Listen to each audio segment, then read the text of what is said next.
मायथाइनि MP election सुबुंखान्थि हादरनि बेनो जाथों कम्पिटिसन नै फैलायबाय माब्लाबानो सफैलायबाय 2024 मायथाइनि MP इलेक्सन सुबुंखान्थि हादरनि बेनो जादों कम्पिटिसन फै बयबो BPF खौ देरहाहोनि जै खाम्फा सारखौ जै खालामनि जै खाम्फा सारखौ जै खालामनि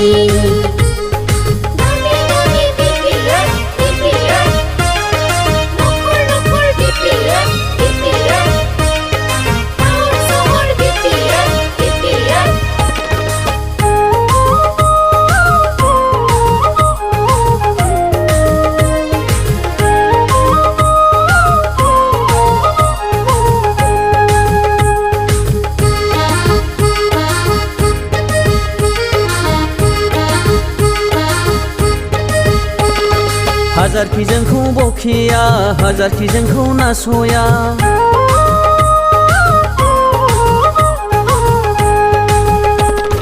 हाजारखि जोंखौ बखिया हाजारखि जोंखौ नासया रायजो राजा जोंजों दं आइ आफा साखि दं जेब्लायबो जों देरहासार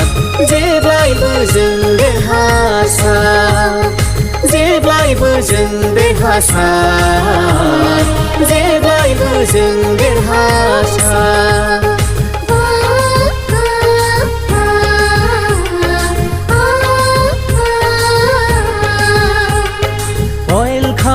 वेलकाम BPF हान्जा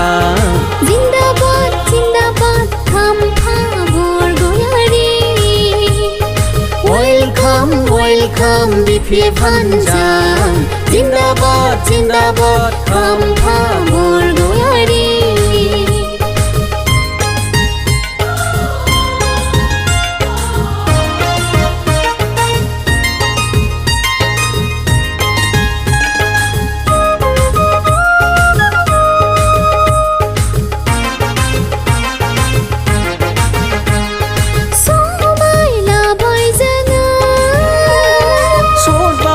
लाबाय जोङो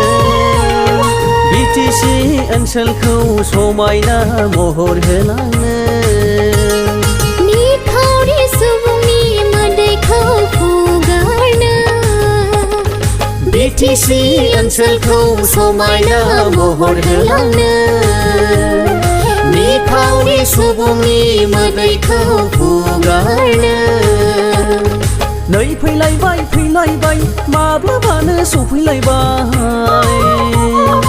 2024 मायथाइनि MP इलेक्सन सुबुंखान्थि हादरनि बेनो जाथों कम्पिटिसन